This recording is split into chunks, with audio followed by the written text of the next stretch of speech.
8ನೇ ತರಗತಿ ಕನ್ನಡ ಪದ್ಯ 14 ಸೋಮೇಶ್ವರ ಶತಕ ಪ್ರಶ್ನೋತ್ತರಗಳು. ಕೃತಿಕಾರರ ಪರಿಚಯ. ಹುಲಿಗೇರಿ ಸೋಮನಾಥ.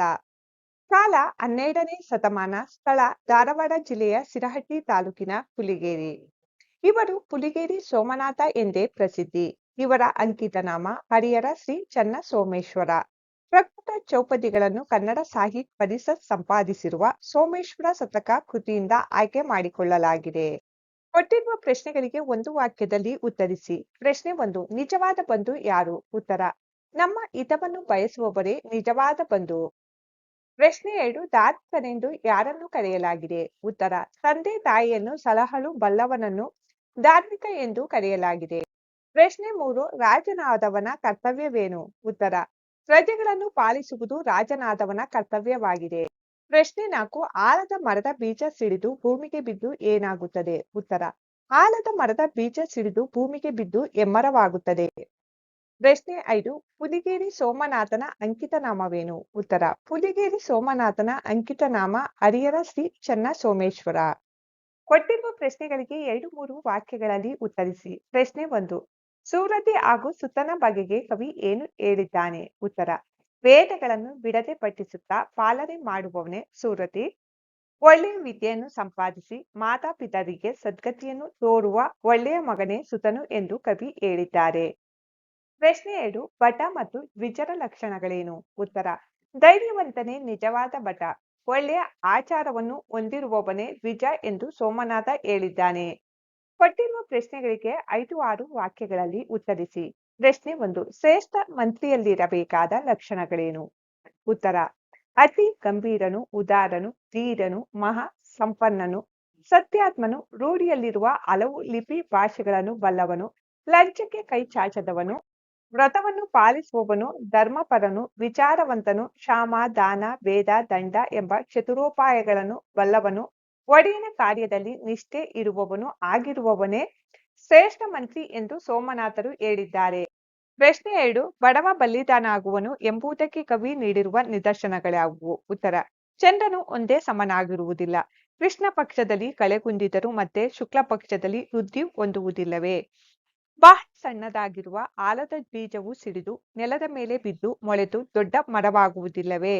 ಎಳೆಗರುವು ಬೆಳೆದು ದೊಡ್ಡ ಎತ್ತಾಗುವುದಿಲ್ಲವೇ?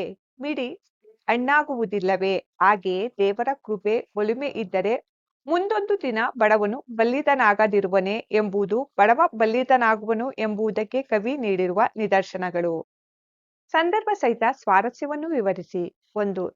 ಸದ್ಧರ್ಮದ ಸತಿಯೇ ಸರ್ವಕ್ಕೆ ಸಾಧನಂ. ಆಯ್ಕೆ: ಈ ವಾಕ್ಯವನ್ನು ಹುಲಿಗೇರಿ ಸೋಮನಾಥರು ಬರೆದಿರುವ ಸೋಮೇಶ್ವರ ಶತಕ ಕೃತಿಯಿಂದ ಆರಿಸಲಾಗಿರುವ ಸೋಮೇಶ್ವರ ಶತಕ ಎಂಬ ಪದ್ಯಭಾಗದಿಂದ ತೆಗೆದುಕೊಳ್ಳಲಾಗಿದೆ. ಸಂದರ್ಭ: ಸಮಾಜದ ಅವಿಭಾಜ್ಯ ಅಂಗವಾದ ತಂದೆ, ತಾಯಿ, ಮಗ, ಪತ್ನಿ, ಗುರುಗಳ ಜವಾಬ್ದಾರಿಯನ್ನು ತಿಳಿಸುವ ಸಂದರ್ಭದಲ್ಲಿ ಧರ್ಮ ಮಾರ್ಗದಿಂದ ನಡೆದುಕೊಂಡು ಹೋಗುವ ಹೆಂಡತಿಯೇ ನಮ್ಮ ಎಲ್ಲಾ ಸುಖಕ್ಕೂ ಕಾರಣ ಎಂದು ಕವಿ ಹೇಳಿದ್ದಾರೆ.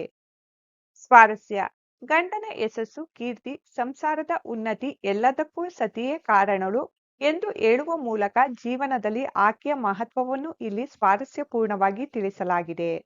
2. ಅತಿ ಗಂಭೀರನುದಾರ ಧೀರನು.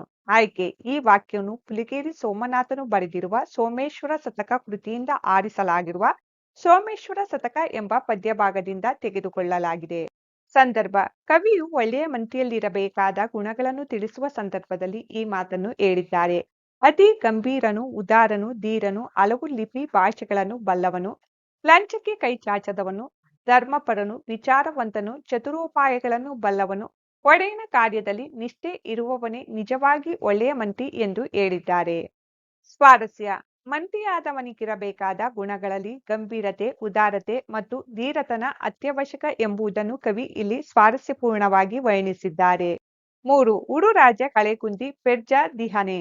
ಆಯ್ಕೆ: ಈ ವಾಕ್ಯವನ್ನು ಹುಲಿಗೇರಿ ಸೋಮನಾಥರು ಬರೆದಿರುವ ಸೋಮೇಶ್ವರ ಶತಕ ಕೃತಿಯಿಂದ ಆರಿಸಲಾಗಿರುವ ಸೋಮೇಶ್ವರ ಶತಕ ಎಂಬ ಪದ್ಯಭಾಗದಿಂದ ತೆಗೆದುಕೊಳ್ಳಲಾಗಿದೆ.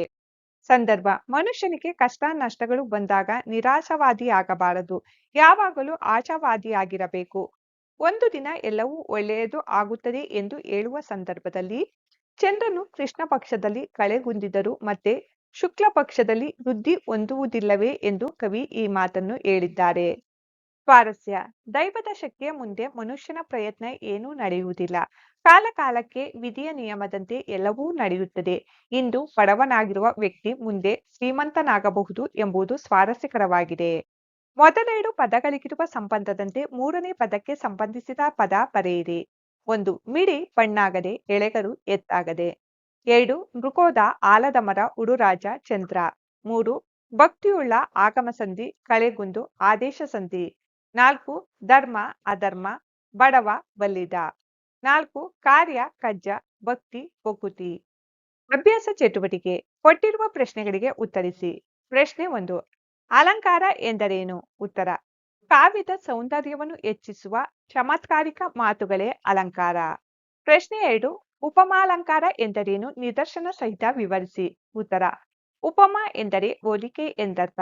ಯಾವ ಅಲಂಕಾರದಲ್ಲಿ ಉಪಮೇಯ ಉಪಮಾನಗಳೊಳಗೆ ಉಪಮಾ ಇರುತ್ತದೋ ಆ ಅಲಂಕಾರವೇ ಉಪಮಾಲಂಕಾರ. ನಿದರ್ಶನ. ಮನೋರಮೆಯ ಹಣೆ ಬಾಲಚಂದ್ರನಂತೆ ಆಕರ್ಷಣೀಯವಾಗಿತ್ತು. ಇಲ್ಲಿ ಮನೋರಮೆಯ ಹಣೆ ಅರ್ಧ ಚಂದ್ರಾಕೃತಿಯಲ್ಲಿದೆ ಎಂದು ಹೇಳುವ ಬದಲಿಗೆ ಬಾಲಚಂದ್ರನಂತೆ ಆಕರ್ಷಣೀಯವಾಗಿತ್ತು ಎಂದು ಹೇಳಲಾಗಿದೆ. ಪ್ರಶ್ನೆ 3. ಪೂರ್ಣೋಪಮಾಲಂಕಾರ ಎಂದರೇನು? ವಿವರಣೆ ನೀಡಿ. ಉತ್ತರ. ಯಾವ ಉಪಮಾಲಂಕಾರದಲ್ಲಿ ಉಪಮೇಯ ಉಪಮಾನ ವಾಚಕ ಪದ ಸಮಾನ ಧರ್ಮ ಎಂಬ 4 ಅಂಶಗಳು ಇರುತ್ತವೆಯೋ ಅದೇ ಪೂರ್ಣೋಪಮಾಲಂಕಾರ. ವಿವರಣೆ. ಬಿರುಗಾಳಿಗೆ ತುತ್ತಾದ ಗಿಡ ಮರಗಳು ಬೀಳುವಂತೆ ಭರತಕುಲದ 150 ಬಾಲಕರು ಬಿದ್ದರು. ಉಪಮೇಯ. ಭರತಕುಲದ 150 ಬಾಲಕರು. ಉಪಮಾನ. ಬಿರುಗಾಳಿಗೆ ತುತ್ತಾದ ಗಿಡ ಮರಗಳು.